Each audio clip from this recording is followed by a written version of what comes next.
C'est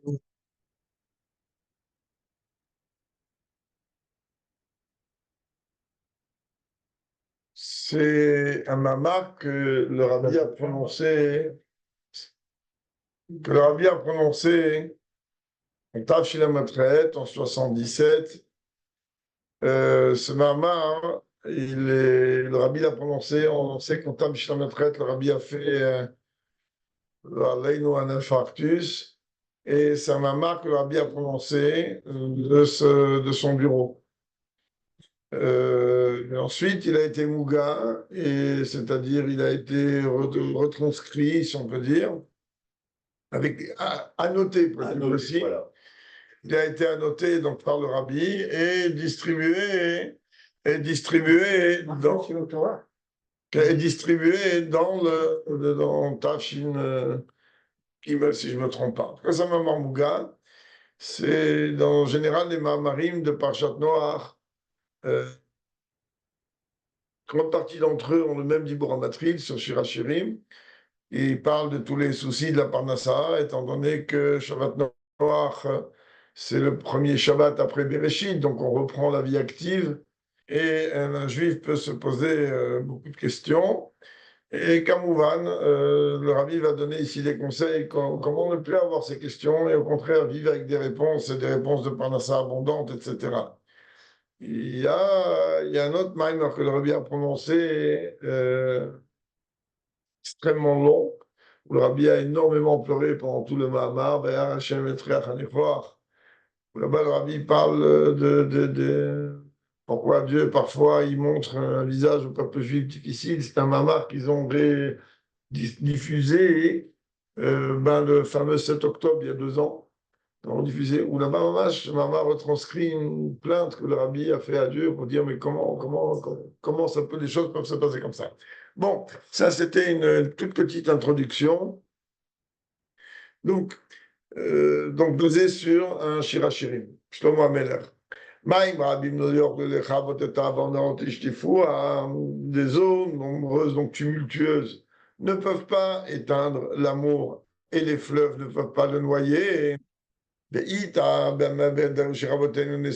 est rapporté dans les commentaires de Rebbe, dans la Marim de Rebbe, chez Maïm Rabim, que à quoi fait allusion les eaux tumultueuses? Ça fait allusion à M. Kolti, dans ta parnassa, c'est tous les soucis de la parnassa, et toutes les pensées qu'un homme il peut avoir par rapport à ses besoins matériels de ce monde.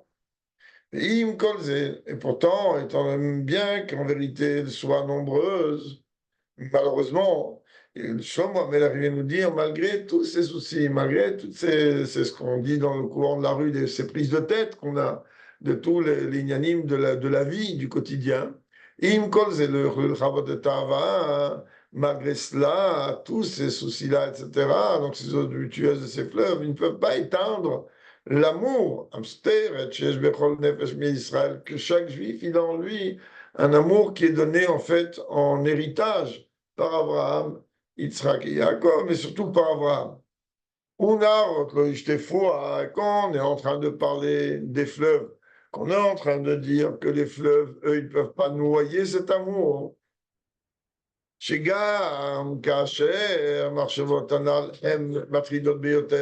C'est-à-dire même lorsque ces pensées-là, elles commencent à être oppressantes, jusqu'à que ça n'arrête pas. C'est du constant, et c'est un affluent constant. Comment comme les fleuves, Shenovim, Tamid, Bliefsek, comme un fleuve que lui, ses eaux affluent d'une manière constante, les Naïdevas, les Veshetov que ça va de plus en plus abondant, l'eau est abondante, l'affluence est abondante, les vagues sont abondantes, etc. Mikol Makom, les Havav, les Rabota. Ils ne pourront ni noyer l'amour, ni l'éteindre. L'une des différences qui est ici, pourquoi Shlomo Amel a besoin de venir rappeler, à part les eaux tumultueuses, de venir me rappeler aussi les fleuves. C'est quoi la différence entre des eaux tumultueuses et un fleuve? Puisque tu m'as dit après que le fleuve, lui aussi, il a beaucoup d'affluents Alors, dans le premier cas, tu me dis il ne va pas éteindre. Dans le deuxième cas, tu me dis que ça ne va pas ennoyer. En réalité, comme Rabbi va, elle explique dans d'autres mamarim de Maïm Rabim que les eaux tumultueuses, ils ont une relation avec les mochim, c'est-à-dire essayer de me déstabiliser mon raisonnement, ma pensée. Comme quelqu'un, quand il a des soucis de parnassa, il arrive à un moment où il n'arrive plus à réfléchir. Parce que s'il va réussir à réfléchir, régler ses problèmes tout de suite. Alors, l'une des premières attaques du Yetzirara, c'est de lui embrouiller sa tête déjà. Et maintenant, le sujet des fleuves, je t'ai fois noyé, ça, c'est beaucoup lié avec les midotes. C'est-à-dire, de la même manière que les midotes, elles sont, c'est-à-dire ce que je ressens et qu'est-ce que je fais de l'information qui est que mon cerveau est complètement perturbé, que je n'arrive pas à résoudre. Car en vérité, tous les problèmes ont une solution, même les problèmes de Parnassa les plus fous. Et chaque juif, on vient de sortir des fêtes, donc chaque juif, il a une aide de Dieu, une promesse de Dieu qui va avoir une Parnassa abondante. Alors le juif peut se dire, mais comment, quelle Parnassa abondante? Regarde comment ma tête, je la cogne de tous les côtés pour essayer de je ne sais pas trop quoi. C'était comme on va une toute petite parenthèse. Surtout que le mambar est un peu long, donc je ne veux pas trop m'attarder non plus.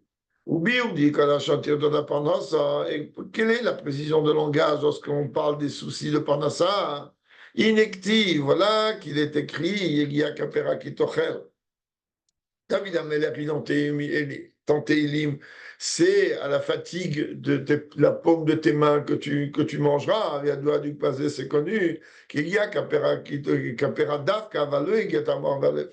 En vérité, le juif, il doit investir non pas sa tête et son cœur, c'est-à-dire non pas ses réflexions et ses émotions dans la parnassa, mais l'œuvre de ses mains. Quand on est en train de dire ça, alors tout le monde pose toujours la même question. Dire, mais attends, mais moi j'ai un travail dans lequel si je ne fais pas travailler ma tête, euh, je suis avocat, ou je suis comptable, ou je suis peu importe quoi, architecte, ou non, je sais quoi. Alors ma tête est obligée de travailler. Ça veut dire quoi? Que tu me dis non, c'est à la fatigue de tes mains, et tu dois utiliser uniquement la fatigue de tes mains. Et là, le rabbi, il dit en vérité, oui, le Icar, il est qu'il ne faut pas mettre complètement sa tête là-dedans. La parnassa, le Icar de la parnassa, il devrait être que Dafka, les mains, c'est-à-dire la dimension de l'action. C'est-à-dire venir à agir. Le reste, il n'y a pas la tête, elle doit être réservée, et mon cœur, il doit être réservé. C'est dans l'action comme la réflexion. C'est où la limite? Ok.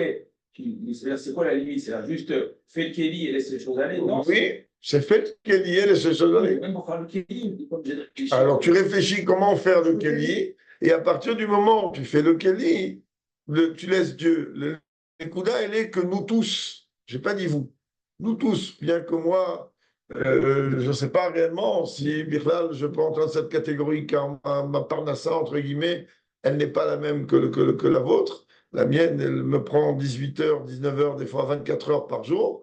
Vous, au bout de 8 heures, vous êtes libérés. Donc, mais alors, justement, vous vous dites ça, mais alors, on va pas dire que vous devez être plus récompensé. récompenser, ça n'a rien à voir avec. Pour en souffrir, entre guillemets. Le fait qu'on soit en galoute, c'est ça qui fait en sorte que les choses, elles sont difficiles. Mais en vérité, elles sont difficiles. Pourquoi? Parce que on ne veut pas se contenter de faire que le Kéli et se dire Dieu va faire le reste. Non, on veut s'immiscer. On veut quelque part, même si c'est totalement involontaire, certes, on veut quelque part prendre la place du bon Dieu. Alors Dieu dit, OK, tu veux prendre la place, tu veux gérer, ben gère, vas-y, fais ce que tu veux.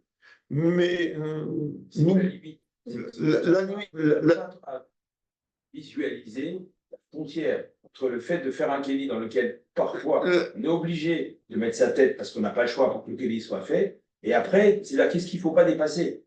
Alors, le kéli, il faut le faire, c'est-à-dire qu'après, il faut travailler, il y a des choses à faire. alors, le fait de venir travailler, personne ne dit qu'on ne travaille pas. Travailler, on va travailler. C'est clair, net et précis. C'est faire, c'est faire le minimum qu'il y a besoin de faire. C'est-à-dire, tu penses bien que quelqu'un qui a un produit à vendre, il va ouvrir un magasin, d'accord? Il va mettre un magasin, il va pas ouvrir un magasin chez lui à la maison. Il va ouvrir un magasin, il va analyser, il va faire on appelle une étude de marché, et il va avoir un business plan. Il va regarder quelle est la rue, si c'est un magasin, peu importe de quoi, quelle est la rue qui correspond le plus par rapport à son business, etc., etc. Mais une fois qu'il a fini tout ça, c'est fini. Après, il va donner une présence. Il va donner une présence à un service. Il ne faut pas que sa tête soit totalement polluée. Et une fois qu'il a fini, si c'est un véritable homme d'affaires, et bien une fois qu'il a fini, il éteint son téléphone, il a un téléphone avec un numéro pour les affaires, passé 18 heures, fini, il n'est pas là. Moi, j'ai connu des gens que eux, réellement, c'était pas des chassidim, que eux, c'est une expérience que j'ai vécue, que eux, ils pouvaient avoir le client le plus gros de la planète qui téléphonait à 18h01, 18h, le téléphone était éteint, il rappellera demain. Gamarne. Ça s'appelle ne pas mettre sa tête. À 18h moins 1, il va lui répondre, même si ça gratte après 2-3 minutes de plus, ok. Mais à 18h, boule, tout s'arrête. Tout s'arrête. Ça veut dire que lui, il fait ce qu'il a besoin de faire dans la matérialité des choses. Les coups Fais tout ce que tu dois faire avant, en amont, préparer. Une Oui. fois que c'est fait, juste ouvre le magasin, Tout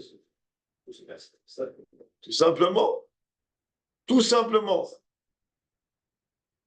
Et il allait à 18h, il allait à la yeshiva.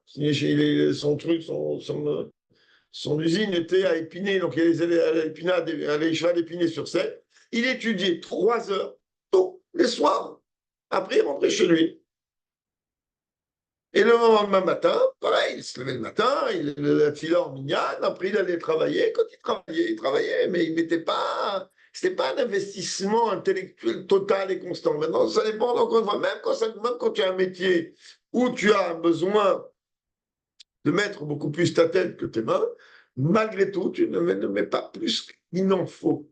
Et n'oublie jamais que tout ce que tu peux faire comme business plan et compagnie, ce n'est qu'un verre en plastique ou un verre en carton.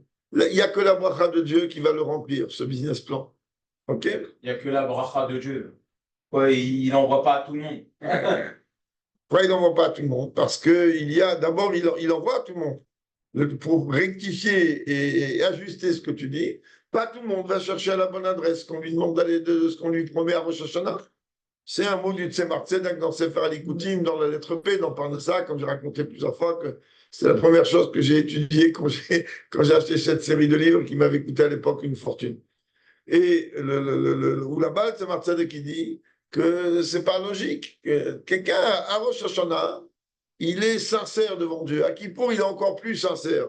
Donc, Rosh Hashanah, Dieu, il écrit à Rosh Hashanah. Ici, à Yom Kippour, ça n'existe pas que Dieu il va signer qu'un juif, il ne va pas de quoi avoir, Dieu préserve de quoi s'acheter du pain. Et pourtant, oui, il y en a qui n'ont même pas de quoi s'acheter du pain. Il n'y a qu'à voir ce qui se passe un petit peu, le défilé de ce qui se passe un peu ici. Parce que maintenant, grâce à Dieu, ils viennent à la maison aussi. Donc on voit qu'il y a des gens que réellement, c'est pas de la mythomanie. Des gens qui n'ont pas de quoi acheter du pain, pas chaud pour manger. Alors, on a des coups et encore une fois, si je veux être en public, c'est un peu compliqué de dire une chose pareille, mais Tzemar Tzedek a répondu une fois à un chassid. Je répète, c'est exactement comme si on va voir l'Egeret HaKodesh numéro 11, la Sikh Rabina, ou même le rabbi dit que cette Egeret-là, c'est une Egeret d'une dureté effrayante, c'est-à-dire de briser la matérialité à un point que tu n'as même pas idée. Et ben, quand même, le rabbi dit que c'est une lettre que le Noazaken a écrit à un chassid qui était au niveau de recevoir ça. Et pourtant, ça a été inclus dans le Tanya, et ça a été mis la 11e lettre de Girat Kodesh. Pour la regarder, elle est effrayante. Effrayante. La Noazaken, il dit, attends, mais qu'est-ce que tu as en train d'inverser les rôles? Et je ne veux pas trop m'étaler, je répète ma marée long. Tu es en train d'inverser les rôles. Tu es ici pourquoi dans ce monde? Pour te faire de l'oseille, pour kiffer ta vie, pour avoir une femme, des enfants, de quoi manger, mais pas du tout. Tu es là pour servir Dieu. Et donc, et si Dieu décide qu'est-ce que tu te plains que tu n'as pas de femme et que tu n'as pas d'enfant et que tu n'as pas ci, que tu n'as pas ça, tu es là pour faire Torah Mitzvot. C'est tout pour toi. Évidemment, pas tout le monde il a un kéli pour entendre des mots comme ça et recevoir ça. Et c'est ce que Tzemar Tzadok a dit à ce chassid-là. Évidemment, c'est des mots qui ne nous parlent pas, nous. D'abord, ce n'est pas les mots que le rabbi utilise. Le Tzemar Tzadok, il a dit, quand un chassid il se plaint d'une pauvreté, mais quand je parle de pauvreté, je parle de vraie pauvreté. Il y a de la paille par terre, il n'y a pas de quoi manger, le Harleino. Et le Tzemar Tzadok a dit, mais qui a dit que Dieu il veut que dans ce Gilgoul, tu aies de l'argent? Peut-être que c'est ça que Dieu veut que tu sois dans ce Gilgoul. Remercie Dieu et fais ce que tu as à faire. C'est des mots que nous, on ne sait pas entendre et qu'on ne peut pas entendre, qui ne sont pas adaptés à notre... Je n'ai pas dit qu'ils sont faux. Ils ne sont pas adaptés à notre génération. Comme à l'époque, il y avait beaucoup de moussa, de règles de morale, très dures. Aujourd'hui, ce n'est pas la méthode. Et quand on entend parler le rabbi, et le rabbi, il ment pas. Et le rabbi, il vient dire, chaque juif, il doit être extrêmement riche, matériellement, dans le sens le plus matériel du terme. C'est le mot du rabbi. Alors, ça veut dire que oui, on doit tout faire pour être extrêmement riche. C'est comme ça. Si on veut s'acheter une belle paire de tefilines, ben, aujourd'hui, ça vaut plusieurs milliers de dollars. On va acheter un bel étrog. Ça commence à 1500 $, un bel étrog. Alors qu'il faut de l'argent pour ça. Donc, je vois bien que la richesse que j'ai demandé à Dieu, Shana et Yom Kippour, elle est essentiellement liée avec le fait que je suis en train de dire à Dieu, donne-moi les moyens de te servir au plus haut niveau. Je vais acheter une mezouza qui vaut 15 000 shekels. Il me les faut ces 15 000 shekels pour m'acheter la mezouza. Qu'est-ce que je fais avec? Je suis en train de me vanter? Pas du tout. J'ai une belle mezouza parce que cette mezouza va m'amener une protection certainement beaucoup plus importante qu'une mezouza où il faut déchiffrer les lettres qui sont écrites, etc. Qu'un juif, il doit être riche. On doit être riche, mais riche au-delà de ce qu'on peut imaginer. Il attend quoi alors? Allez, on continue. Ouais. De toute façon, on voyage tout à l'heure chez le rabbi pour Shabbat Noir, donc on va là-bas ouvrir toutes les portes.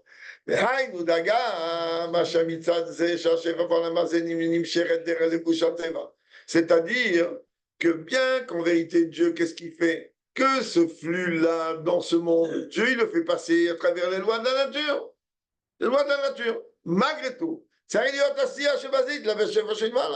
Ah, tu vis dans un monde dans lequel il y a une matérialité, ben il te faut le réceptacle pour recevoir cette bracha. Ce qu'on vient de dire à l'instant, il faut quelque chose dans lequel la bracha de Dieu va pouvoir s'habiller.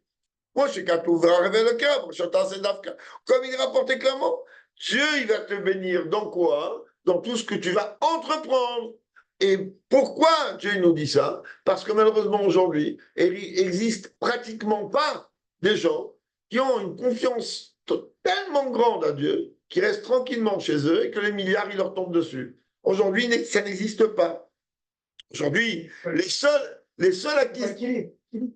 Les seuls, non mais la confiance en Dieu le permet. Les seuls qui aujourd'hui ont ça, c'est les goïms, parce que c'est des règles de certains goïms, parce que Dieu il est en train de régler les comptes avec eux, de terminer, de dire après c'est vous qui allez tout devoir.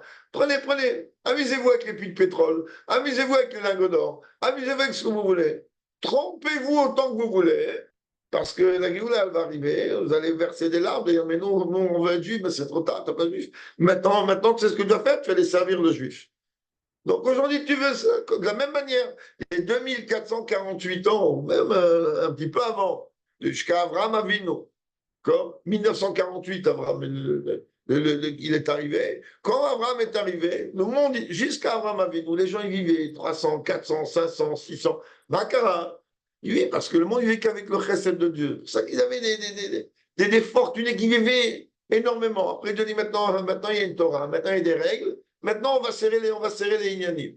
Mais quand même, aujourd'hui, Dieu, il est en train de nous dire, tu veux une bracha, ok, ben, il faut que tu prépares un réceptacle pour pouvoir la recevoir. Et le rabbi, regarde les mots du rabbi ici, il se répète sa mamar, à noter. Donc chaque mot, il est encore plus précis que dans n'importe quel autre mamar, ce que le rabbi a noté ou pas. Le rabbi dit même, parfois, il y a besoin d'une grande fatigue pour cette parnassa. Mais qu'est-ce que Rabbi dit entre parenthèses? Mais comment il y a besoin d'une grande fatigue? Je ne comprends pas. Je suis un juif, je suis son fils. Je suis un roi, fils de roi. Pourquoi j'ai besoin de me fatiguer pour avoir de l'argent? Pourquoi je dois me fatiguer pour avoir tout ce que ma matérialité a besoin? Le Rabbi dit, à cause de la grandeur du voile de la divinité.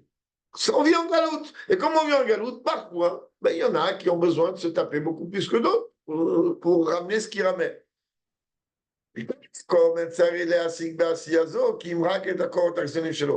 tout, là, le Rabbi encore plus précis, il dit comprends que dans ton action à toi de faire ce qu'elle dit, il faut juste utiliser des forces extérieures. Il y a qu'à faire la pratique de tes mains, qu'à ce qui est extérieur. Mais pas utiliser toute ta tête et tout ton cœur. Ta tête et ton cœur, ils ont été donnés, ils doivent être utilisés uniquement pour étudier la Torah de Dieu, servir Dieu et aimer Dieu. Car ces forces-là, elles doivent être sanctifiées pour servir ton Créateur. Car c'est toute la raison d'être pourquoi Dieu t'a créé dans ce monde. Et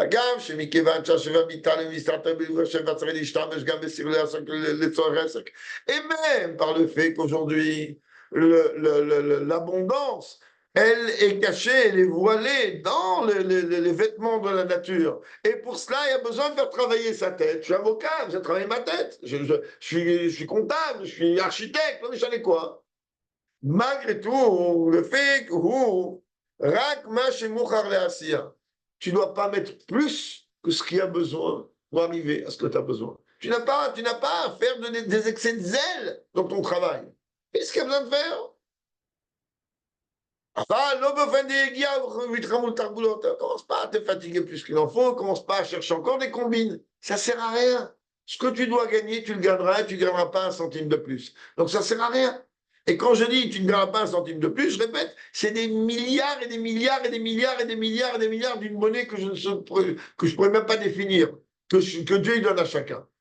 Et écoute, il y a oui des gens qui n'ont pas de quoi acheter du pain. Surtout qu'on n'oublie pas que c'est la bracha de Dieu qui enrichit. Le business, il est qu'un vêtement, il est qu'un moyen pour recevoir la bracha de Dieu. Vélo, c'est comme aujourd'hui. Et Shalom, Rabbi de dire que tu vas venir dire que c'est ton business qui est la source de ta parnassa. C'est Shalom. Cela qui travaille chez un patron et que lui, il est en train de se dire, mon patron, il a signé le chèque et c'est grâce à lui que je vis. Il n'y a pas une insulte au créateur plus grande que celle-là. Parce que Dieu, il peut faire que ton patron, il ne peut jamais signer le chèque. Soit après, ne pas ressortir du tunisianisme aggravé. Le stylo, il ne marche pas, ou il va signer le chèque et le chèque, il va tomber aux égouts, ou non, j'en ai quoi. Donc, à partir du moment où Dieu, il est en train de dire que, de décider que telle somme, elle doit arriver. Je réponds juste à David. Que ça doit arriver d'une manière concrète chez toi, ben ça arrivera. Alors,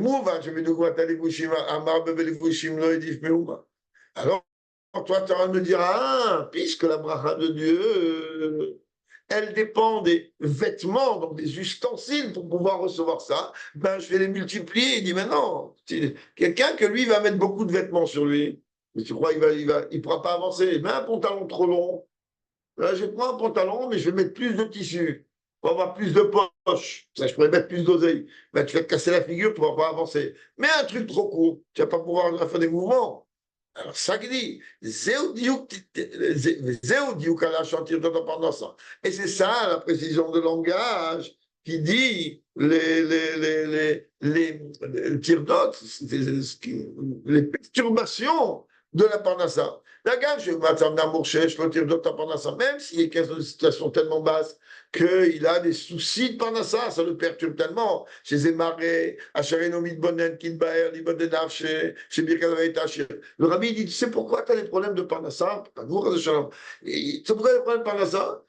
Il donne le rabbi une réponse claire. Il dit, mais parce que tu ne prends pas le temps de réfléchir sincèrement et honnêtement avec toi-même. Tu ne fais pas une introspection pour te dire c'est pas mon téléphone ou c'est pas mon travail qui apporte les milliards que je vais avoir, c'est la bracha de Dieu. Le fait que tu ne comprends pas, que tu n'intègres pas que c'est la bracha de Dieu qui va te rendre milliardaire, pour ne pas dire un autre terme encore plus grand, Et c'est ça qui fait en sorte qu'est-ce qui fait que tu es en train de te casser la tête toute la journée, comment je vais faire, et comment je vais faire plus, comment je vais faire moins, et c'est peut-être j'ai appelé celui-là, peut-être je ne vais pas appeler celui-là. Il est gamme, mais malgré tout, le rabbi dit, ok, tu es encore au stade, tu es encore au niveau où ton cerveau, il est perturbé, il est fumé par tous ces yanas de Parnassa, quand même, malgré tout, merci mon Dieu, comme tu es juif. Alors, Shlomo Amer, il dit, ben, tu vois, tout ça, ça n'enlèvera et ça ne diminuera et ça n'éteindra certainement pas l'amour que tu as de Dieu à l'intérieur de toi. Et pourtant, tu pourrais être un petit peu révolté, mais je ne comprends pas. Pourquoi tu me fais ça? Et pourquoi je dois me battre pour ma Parnassa? Mais tu n'as pas à te battre pour ta Parnassa! Tu n'as pas à te battre. Chaque fois que tu veux te battre, tu veux prendre la place du bon Dieu. Et Dieu, il est tellement bon. Il te dit, vas-y, fais voir que tu es un homme. Comprendre que pour des personnes, c'est un peu émouvant aussi quand ça passe une année, 2 années. C'est vrai. Alors le rabbi te dit, puisque tu vois que c'est épuisant, remets-toi à lui, mais sincèrement, pas remets-toi à lui avec des mots.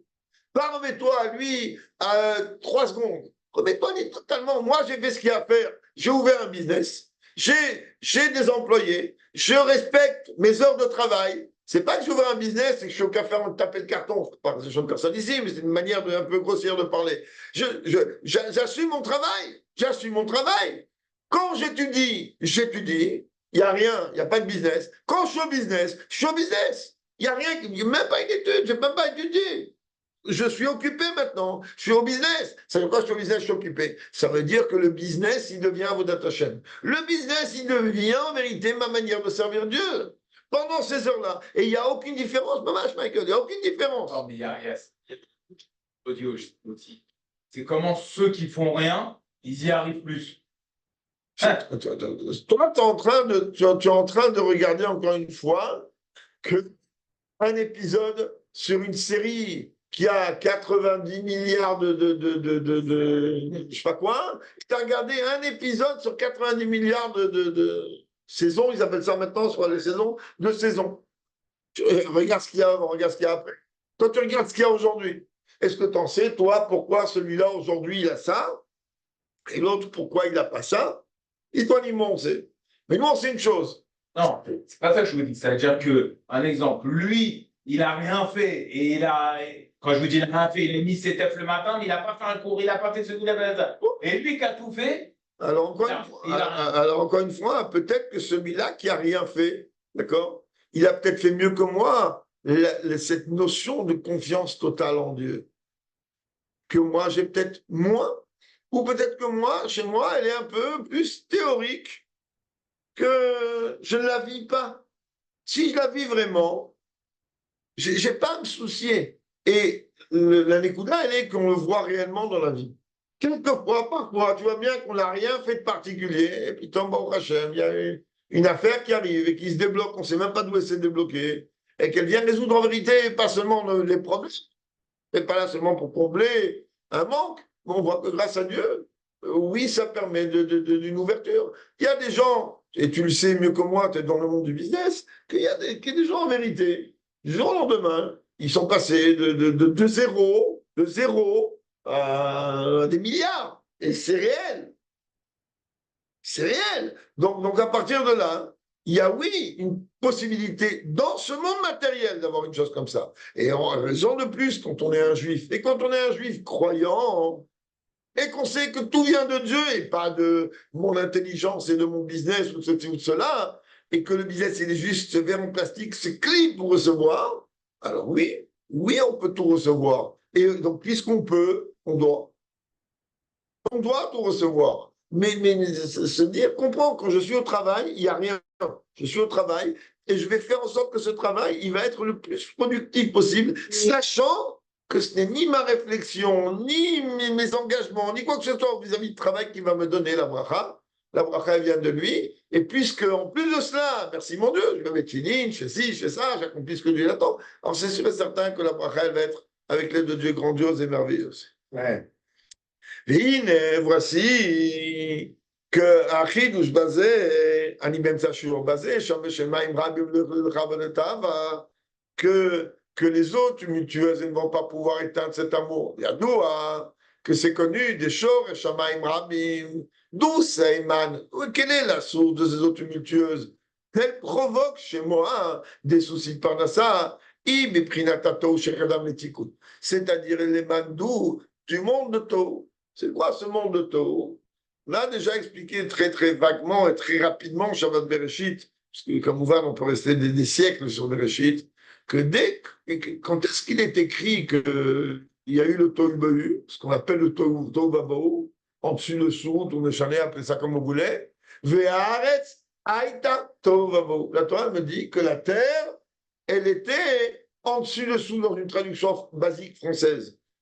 Mais avec un œil un peu plus averti, comme ça, Ve'aretz Aïta, la terre, elle pense qu'elle s'est faite d'elle-même. Alors on dit, bah, maintenant tu vas voir. Ah, tu t'es fait tout seul. Ah, c'est ta richesse, c'est toi. Et ben maintenant, Tohu Vavohu. Maintenant, on va tout retourner à l'envers. C'est Tohu Vavohu, en vérité, dans ce monde de Tohu.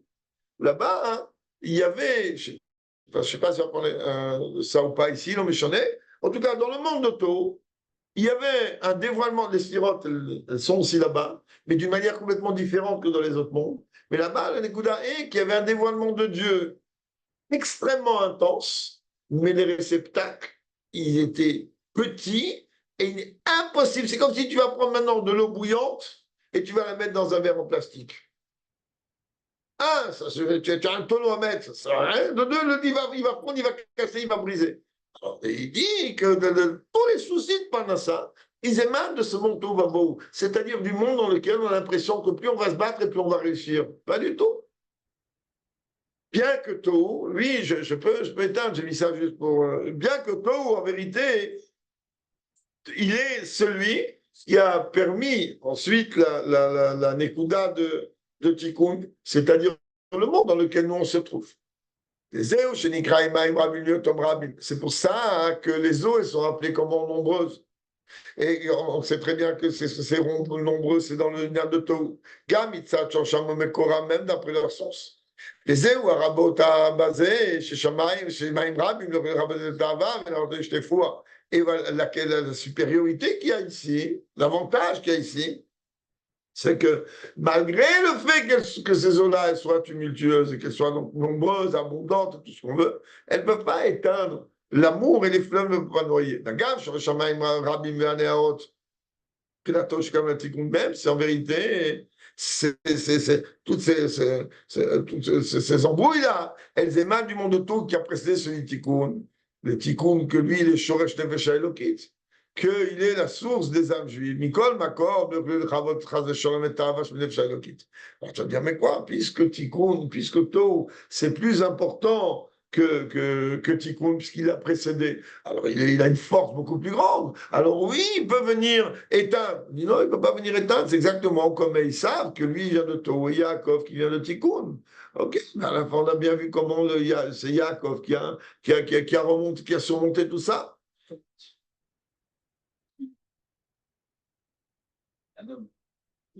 Il y a eu ça dans le monde.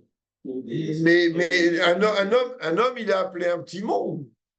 Et du moment où l'homme il est un petit monde, bien sûr que ça impacte tout le monde. À partir du moment où moi, je ne suis pas un réceptacle pour pouvoir recevoir des informations que c'est Dieu qui gère tout et que c'est Dieu qui fait tout et que c'est Dieu qui enrichit et que c'est Dieu. Alors automatiquement, Simon Kelly, tout saute chez moi, tous les fusils Dijon dans la tête.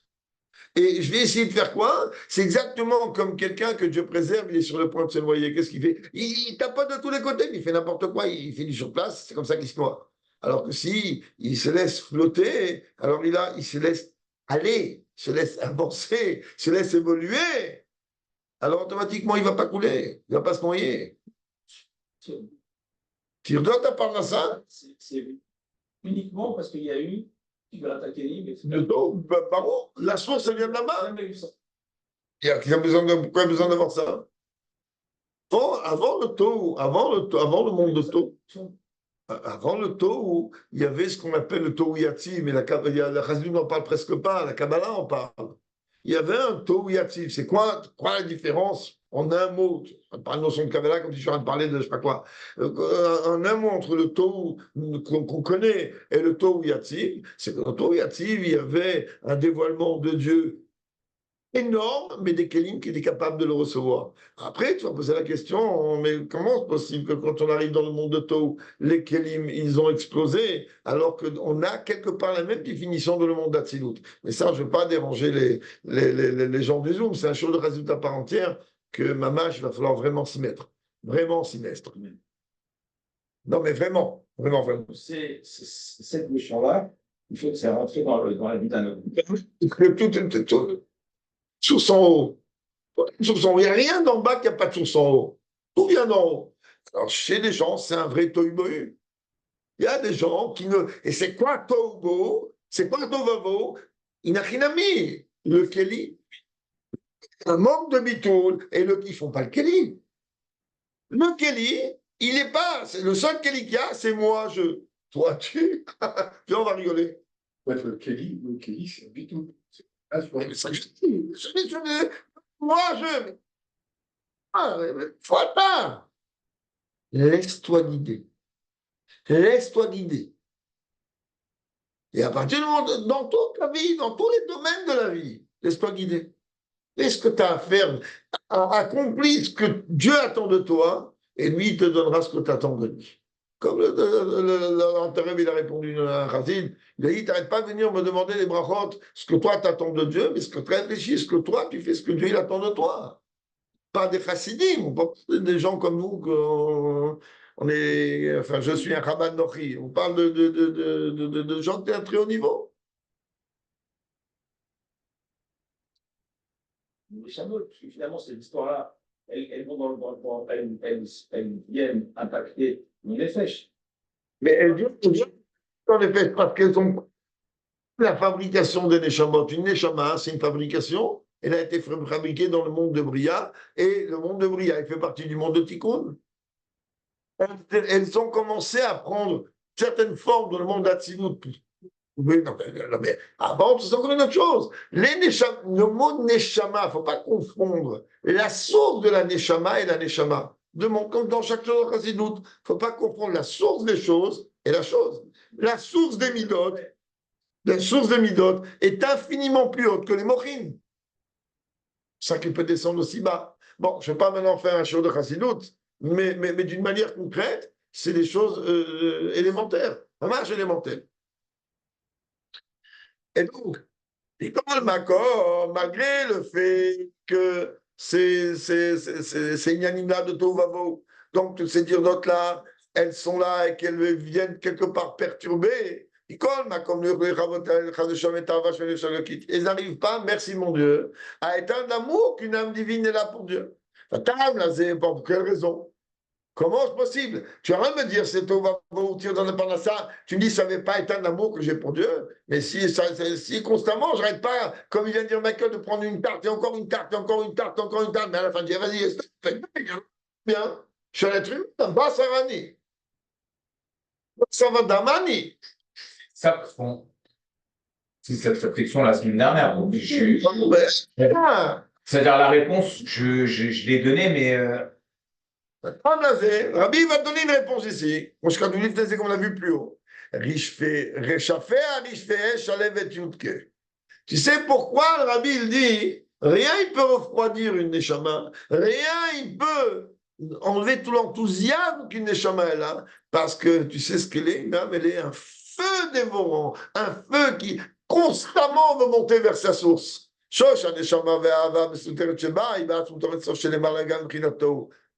Le chômage de la Neshama, il est infiniment bien plus haut que tout, il est dans l'essence même de Dieu. Ah, la Neshama commence à se faire fabriquer en dessous de tout, parce qu'elle rentre dans la Tzilut, après dans le Bria, donc c'est en dessous de tout. Ah, là, tu me dis, mais alors quoi? Mais c'est normal. Tout, il a les Pierre, Yaakov, et ça.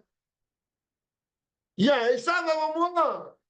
Yakoum Yaakov, qui Katanou, tu n'arrêtes pas de me le dire, qui va te réveiller, toi Yaakov, qui va te soulever, toi qui es si petit que ça. Alors je peux venir crier, dire mais moi je suis Yaakov, qu'est-ce que c'est chez moi? Regarde ton shoresh, qu'est-ce que tu regardes? Regarde mon shoresh, ça veut dire il faut une introspection, aller voir d'où tu viens. Et quand tu vois d'où tu viens, c'est plutôt qui te regarde d'en haut et qui te dit c'est moi le patron ici. C'est toi qui regardes d'en haut d'en haut, tu veux dire tu vas te calmer. Et c'est comme ça marche. Mais l'emprise, encore une fois, l'emprise, ce n'est pas une emprise. C'est Shalom de dire qu'il y a une emprise. Non, ça prend la tête d'un homme. Là, c'est quelque chose qui est dans l'humain. Alors, ça prend. Alors, encore une fois, je reprends encore l'exemple. J'ai la clé de ce bureau. Le bureau est fermé à clé. Et je dis, oh là là, mais comment je vais faire pour rentrer? Moi, là, mais j'ai besoin de rentrer dans ce bureau. C'est vital pour moi. Ouvre le bureau. Mais je n'ai pas la clé. Et c'est quoi ça que tu as dans tes mains? Il a la clé. C'est exactement pareil. Dieu, il aura de dire, tu es en train de demander qu'est-ce qui te refroidit dans ton service de Dieu. D'abord, il peut pas. Non, il ne peut pas enlever. Les gens pendant ça, ils ne peuvent pas enlever. Ils ne peuvent pas. Shlomo Meler, c'était le plus sage des hommes. Il savait très bien de quoi il parlait, oui. Non, il a dit, si, comment tu arrives à enlever toute cette froideur, te rappelant que toi, tu es un feu dévorant à l'intérieur de toi. La connexion, c'est comme si quelqu'un, il est connecté, les Avdil, Dieu préserve au soleil, il a de dire j'ai froid. De moi, quoi. C'est la nuit, c'est pas grave, il va aux États-Unis. Il va aux États-Unis, il prend l'avion. Il va y arriver, tu vas voir. Allez, on continue. Non, c'est important parce que le mamar est long, j'aimerais qu'on avance avec votre autorisation.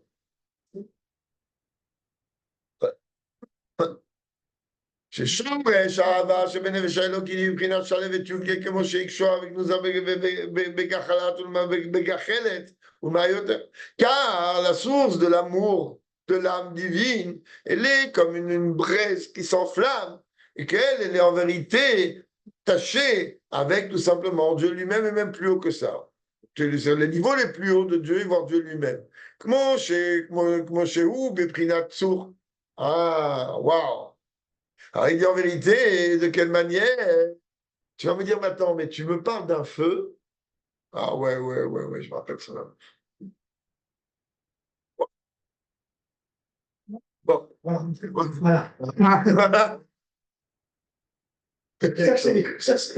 en vérité, là, il n'y a pas. L'attachement, il y a du jaune. L'attachement, je sais pas. L'attachement, il est en vérité à un niveau beaucoup plus haut que Havaïe. Comment plus haut qu'Havaïe? Parce que c'est quoi Tsur? C'est un rocher. Tsoré. Après Hachem, Malak et Otavesh. Tsur, c'est quoi un rocher? Là, il va parler un peu plus loin, si je me rappelle, de ce qu'on appelle Tsur Halamish, c'est-à-dire du silex. Ah! Là, il va venir me dire, toi, t'es en train de me dire, mais il est où ce feu? Alors, des fois, si je ne me trompe pas, peut-être tu ne vas pas parler de ça, hein, mais des fois, je ne me trompe pas, pour obtenir du feu, il faut frotter deux pierres, pour ça on allume deux bougies. Mais d'un autre côté, n'oublie pas qu'un feu normal et naturel, de l'eau, il peut le noyer. On a rentré chez foi. C'est quoi qui ne veut pas éteindre le feu? C'est quand je suis un sourd, quand je suis un rocher. C'est quand Maïmouna, elle est fou, dure comme du roc. Mon bitachon, il est dur comme du roc. C'est la sœur de la Havaï. Havaï, dans ses héritage.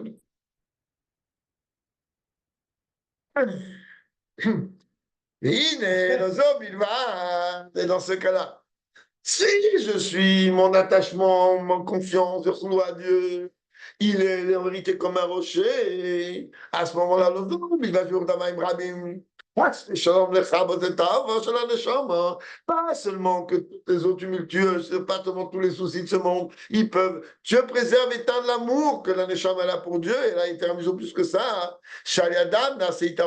Au contraire, plus tu vas me vouloir m'éloigner, plus tu vas vouloir me refroidir, et plus je vais te dire, ah, tu m'embêtes. C'est ça en plus un juif. Un juif, interdit de faire la mila. Il va faire la mila. Interdit de mettre les tefilines. Qu'est-ce qui s'est passé quand dans ce pays, ils ont fait les fous avec l'union des Tfilines? Donc, tout le monde dit les Tfilines. On a dit merci, monsieur le maire, d'avoir interdit les Tfilines grâce à toi. 2000 juifs ont mis les Tfilines. Et en vérité, quand un juif il a cette force comme un rocher, alors automatiquement, c'est pas seulement que l'amour il n'est pas éteint, mais l'amour il est encore plus grand, encore plus fort. Quoi? On veut me séparer de toi? Mais ça va pas la tête. Mais ça va pas. Je vais retourner le monde. Le monde, je vais le retourner. Et de quelle manière ça fonctionne? Le fait qu'une chambre elle descend ici-bas et qu'elle s'habille dans ce monde, justement, dans ces eaux tumultueuses, qui maguire les madrières, les matins. Là-haut, il n'est pas dérangé. Là-haut, c'est l'amour tout rose. C'est merveilleux, personne ne dérange. Ici, on veut m'empêcher de t'aimer. Alors là, je vais me battre. Je vais me battre et je vais être dur comme du roc, dur comme un rocher. C'est où Tarita Kavan Shema Rabbi? En vérité, le Rabbi, il dit, c'est ça toute la raison pourquoi Dieu il te chatouille. Pourquoi Dieu il t'envoie à tous ces eaux tumultueuses. La reine, sauf. Mais n'oublie pas qu'en fin de compte, rien il peut te séparer de Dieu. Rien il peut enlever l'amour que tu as de Dieu. Rien. Zéro. Parce que tu veux que je te dise, toute la raison de ces soucis de Parnassa, c'est uniquement pour te pousser, c'est fait pour. Aimer Dieu, avoir confiance en Dieu encore plus. Donc ça ne peut pas venir te séparer. Quand ça te sépare, c'est comme toi, tu t'imagines dans ta tête les choses d'une manière différente. C'est exactement comme le Tanya rapporte le récit de la prostituée dans le Zohar quand il veut venir parler du Yetzirara. Il dit, mais l'Yetzirara, il veut que ton bien. C'est pas le Yetzirara, comme on l'a expliqué, au moment de la création, que toute la création était très bien, ni Tov, c'est Yetzer Tov, mais Yetzirara. Tov, c'est le bien, c'est le Yetzer Tov, mais Od, très bien, hein. Alors, c'est quoi très bien? C'est les Yetzirara. Parce que sans les Yetzirara, je ne peux pas arriver là où je suis. S'il n'y a pas de combat, je vais arriver à rien. De la même manière, le Rabbi dit, les tirs de ta parnassa, elles sont venues, quoi? Toi, tu veux me faire. Qu'est-ce qui stimule un véritable homme d'affaires? C'est la concurrence. Il y a de la concurrence, je vais te montrer, quoi. Toi, tu es capable de venir faire ci, faire ça, faire ci, faire ça. Je vais te montrer que je suis capable de faire encore plus que toi. Ça qui stimule. Et donc, ce que, à la base, on va peut-être appeler nous concurrents, c'est quoi, ta vie, ça me dérange, c'est exactement comme quelqu'un à qui on lui dit, regarde, il y a une affaire qui peut te rapporter, grâce à Dieu, beaucoup de milliards. Très bien. Mais pour cette affaire, il faut investir 1 milliard. Je ne les ai pas. Alors, c'est quoi? Tu as dit investir 1 milliard, tu vas avoir 1 000 millions de milliards. Je ne les ai pas, bah, tu vas les trouver. Quelqu'un, il va venir dire, est-ce que quelqu'un de sensé, il va considérer, même dans un plan comptable, c'est pas du tout de la même, c'est pas considéré de cette manière, il va considérer le capital comme une perte. C'est un fou. Il change de métier, le bonhomme. Celui qui pense que le capital est une perte, il n'a rien perdu, il n'a rien compris, pardon. C'est un fou. Le capital, c'est le moyen. Et pourtant, il faut sortir une très grande somme d'argent. Oui, bien sûr, il faut sortir une grande somme d'argent. Pourquoi? Pour gagner infiniment plus. C'est un commerçant. Sinon, un autre problème.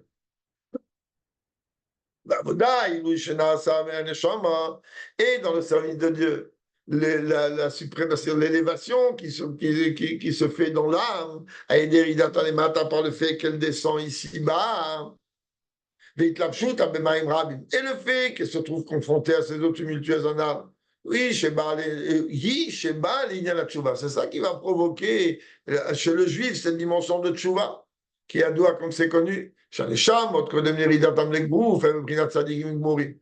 neshamot, avant de descendre dans un corps, elles sont comme le niveau d'un tzadik gamour. Et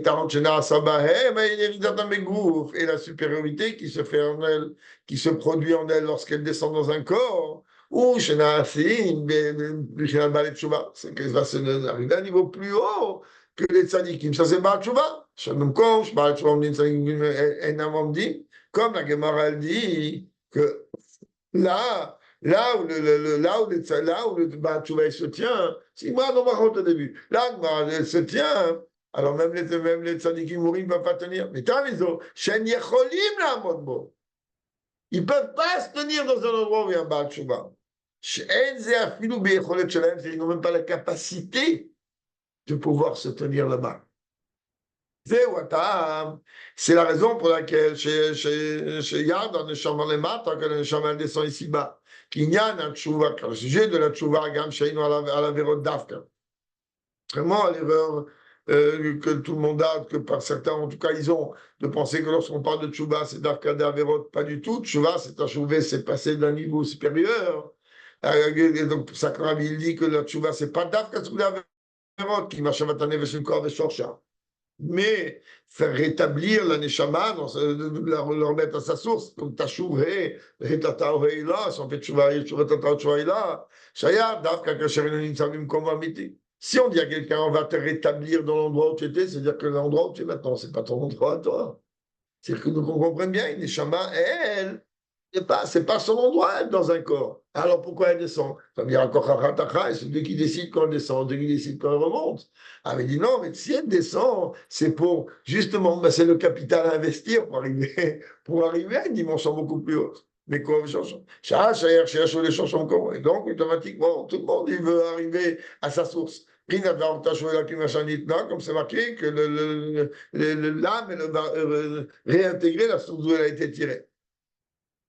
מכיוון שמעלת בעל תשובה היא נעלית יותר ממעלת הצדיקים, étant donné que la qualité, le niveau des בעל תשובה, il est supérieur à ceux des tzadikim. ועד שהחילוק שביניהם הוא שלא בערך, quand même que la différence qu'il y a entre les deux, il peut même pas, c'est pas comparable. C'est-à-dire que le chiluk, il est que tu peux pas venir comparer, c'est deux mondes. Comme je parle souvent des mêmes, car l'endroit où les Balchoua se tiennent, les plus conseillent n'ont même pas les capacités de se tenir là-bas.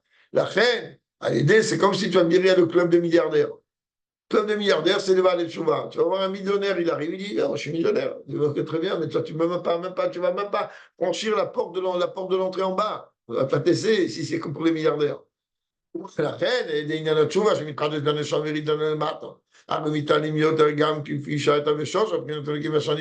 Et donc, quand une neshama, en vérité, elle descend ici-bas, qu'elle accomplit ce qu'on attend d'elle, alors automatiquement, elle va s'élever d'une manière infiniment plus haute que même du niveau duquel elle a été tirée. Tu vas me dire, mais attends, il y a un problème. Une neshama, elle a été tirée de l'essence de Dieu, ça veut dire quoi, infiniment plus haute? Tu me parles du shoresh, le véritable source de base. Source de base, c'est Dieu lui-même. Ça veut dire quoi? Le Rabbi répond ici. Eh bien, qu'en vérité, la source de l'âme, elle est dans l'essence même de Dieu, que l'essence même de Dieu, il est au-delà de tous les dévoilements, etc. Comme c'est marqué qu'au moment où Dieu, il a créé le monde, il a voulu créer l'homme, il a dit, mais attends, je vais demander conseil. C'est quoi que Dieu va demander conseil? Lui, il a besoin de quelqu'un. Avec qui je vais me conseiller? Il dit, je vais me conseiller les chamans des tzadikim. Évidemment, c'est une image, il faut la comprendre, c'est assez profond. Que régner, c'est aussi sur les dévoilements les plus hauts. Pourquoi? Parce que régner, on ne peut pas régner de force. Ça devient après de l'anarchie. Qu'est-ce qu'on dit? La dictature, exactement, c'est le terme exactement précis. C'est la dictature. Qu'est-ce qu'on dit tous les deux dans la Tfila? Que la royauté de Dieu, on l'accepte avec volonté, avec joie. Donc, les neshamot auxquels Dieu s'est conseillé, si on peut dire. Il est au-delà de tous les niveaux de Dieu, avec tous les dévoilements, tout ce qu'on veut. Comme Shalom marche, dans les matins. Mais on peut être amené, oui, à dire que à travers la tchouba, lorsque ces neshamot là descendent ici-bas, étant donné que Dieu il est infini, donc automatiquement quand elle remonte, même s'il va remonter dans leur source qui est l'essence de Dieu, comme Dieu est infini, donc ça va remonter à un niveau beaucoup plus haut. Et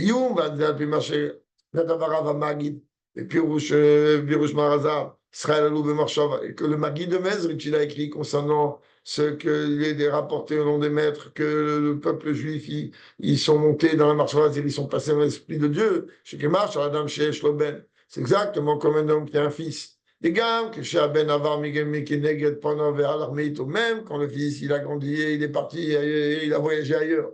Im Kolze, Nakakatsura chez la Ben, quand même, le père, il a l'image de son fils gravée en lui, dans sa mémoire. Et là, chez le Adam, chez Erzedar Kabemiché Shloben, seulement, pour les humains, ben, l'exemple il marche que si réellement on a un enfant. Et alors que chez Dieu, il n'y a pas besoin de cette chose-là.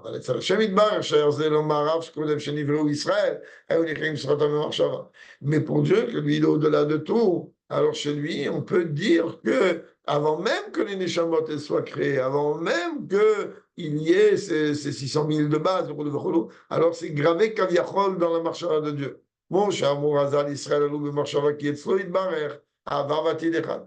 Pourquoi? Parce que tout simplement, Dieu est au-delà du temps. Chez lui, il n'y a pas hier, il n'y a pas aujourd'hui, il n'y a pas demain. Hier, aujourd'hui et demain, c'est une seule et même chose. Mouvan disait, de là, on comprend, on disait, le fait que les chamot sont enracinés, si l'on peut dire, dans l'essence même de Dieu, et que Dieu s'est conseillé, entre guillemets, avec elle, oui, il y a les chamot que Moshe Prinat Nivra. Mais là, on parle de quoi?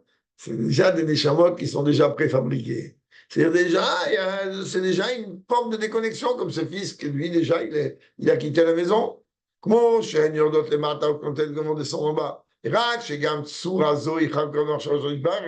Mais dans l'esprit de Dieu, il y a cette marque de cette neshama. Parce que chez Dieu, le passé futur, c'est un, et le présent, comme chacun il le sait, il appartient qu'à Dieu, il n'appartient pas à l'homme, puisque Dieu il est le seul qui est omniprésent. Le présent, je ne peux pas l'attraper. Si je veux l'attraper, il est déjà passé, il n'est pas encore arrivé. Donc nous, on a le passé et le futur. Le présent, il appartient qu'à l'omniprésent. Comme c'est connu que Dieu a dit sur qui je vais prendre conseil.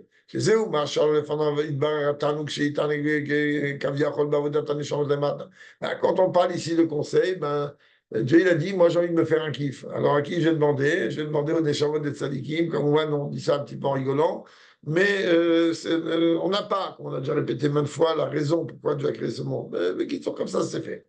À part ça, tu comprends l'élévation qui se fait, que l'âme se procure justement en descendant ici-bas. Hagam, Shegam, même en changeant de doigt, même qu'avant de descendre, ils sont déjà inclus dans l'essence même de Dieu. Disait, ma chaîne,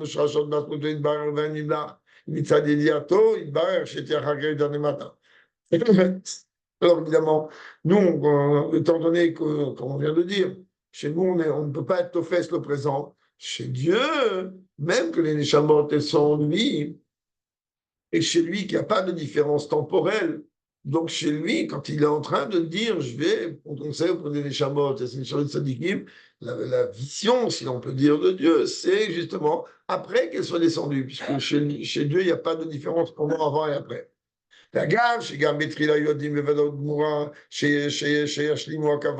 Et même si en vérité on sait, Dieu sait avec une certitude absolue que oui, les gens vont faire le travail. Comme le Harizal a dit, de toute manière, une Neshama redescendra autant de fois qu'il y a besoin, jusqu'à, donc ça fait partie des séries, des saisons et des épisodes que nous on n'a pas. Donc jusqu'à qu'il va accomplir les 613 mitzvot en pensée, parole et acte. Mais quand elles sont au stade devant nous, elles vont descendre, c'est encore en potentiel. Et Dieu, il attend quoi? Il n'attend pas des actions potentielles. Enfin, Dieu n'attend pas l'idée potentielle, mais Dieu, il attend des actions concrètes. C'est ça la prise de langage que Dieu dit vers qui je vais me conseiller, vers les Neshama et Tzadikim, chez Lyotam, parce que chez eux, les tzadikim, puisqu'on les a déjà, on a déjà vu qu'ils vont être des tzadikim. On n'a pas décidé qu'ils vont être des tzadikim, comme le Tanya le dit au début. On a déjà vu qu'ils vont être des tzadikim. Donc ça veut dire quoi? Ça veut dire qu'ils vont accomplir le travail qu'on va leur donner. Alors automatiquement, alors tu vas me dire si, tu sais qu'ils sont déjà des tzadikim. Quoi ça veut dire qu'ils descendent? Il dit parce que quand ils descendent, ils vont être à un niveau encore plus haut. C'est-à-dire, puisque Dieu il est infini, même une Neshama qui est les niveaux les plus hauts, les niveaux les plus grandioses, comme l'exemple qu'on prend très très souvent, que le Moshe Rabbeinu, il est plus de 3300 ans au Gan Eden, il fait quoi? Il joue au billes, non, il étudie la Torah, mais quelle Torah? C'est lui qui a reçu la Torah, et il a reçu toute la Torah, oui, mais la Torah c'est Dieu, et Dieu c'est la Torah, et c'est infini, donc c'est une infinité d'élévations. Allez, on conclut. Yesh et Kasher Zeh, je vois que dans ce mamar, c'est pas là que le rabbi est rentré dans le lien de Tsuri de l'Avlatabo, mais on va quand même, si vous n'êtes pas trop en retard, on finit le mamar. Une écoute très très intéressante sur ça. Yesh et Kasher Zeh, minyan de Yaakov al-Redako.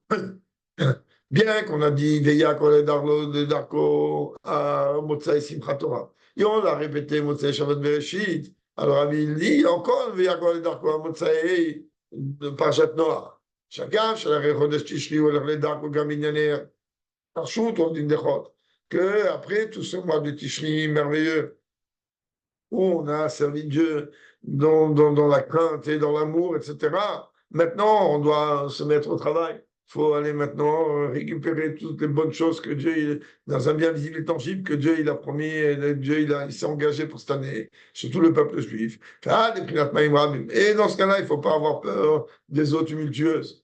Quand les égouts, mais quand même, le juif, il avance et il évolue parce qu'il est quelqu'un qui évolue tout simplement. Comme c'est marqué que Yaakov, il va vers le chemin, c'est-à-dire c'est une évolution constante, il est en marche constante. Le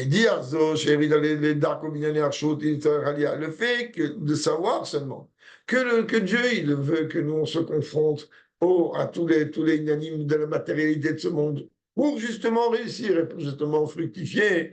Pour elle, donc automatiquement, on va avec joie et enthousiasme. D'ailleurs, comme c'est marqué concernant Yaakov Avinu, Faïssa Yaakov Raglav Veshin Bazom Suratova, sa mère lui a dit maintenant, allez, va, tu vas aller maintenant chez Lavan. Ah, dès qu'il a vu que les là-bas ont fondé un foyer. Alors, et que Dieu lui a dit, je vais être avec toi. Alors, c'était avec moi, d'accord. Le pauvre Yaakov, il a souffert chez Lavan pendant 20 ans, il a rendu chocolat. Et comme il lui a dit lui-même, à la fin, il a dit, maintenant, j'ai pas dormi, j'ai pas de truc. Et qu'est-ce que tu vas me prendre la tête maintenant à vouloir me chercher, je sais pas trop quoi. Et du manière concrète, on voit que Yaakov, il est laissé une craque de là, parce que grâce à lui, tout le peuple juif, il est là. Et il a amené les 12 tribus qui vont emmener les 70 âmes principales et qui vont emmener tout le peuple juif. Et dès c'est ça qui va faire en sorte que tout notre service de Dieu il va être dans la perfection la plus totale, le mal, sans la moindre limite, pris la grande modéra de tous tes moyens. Ici, la joie, elle est capable de briser toutes les barrières, toutes les limites. Quand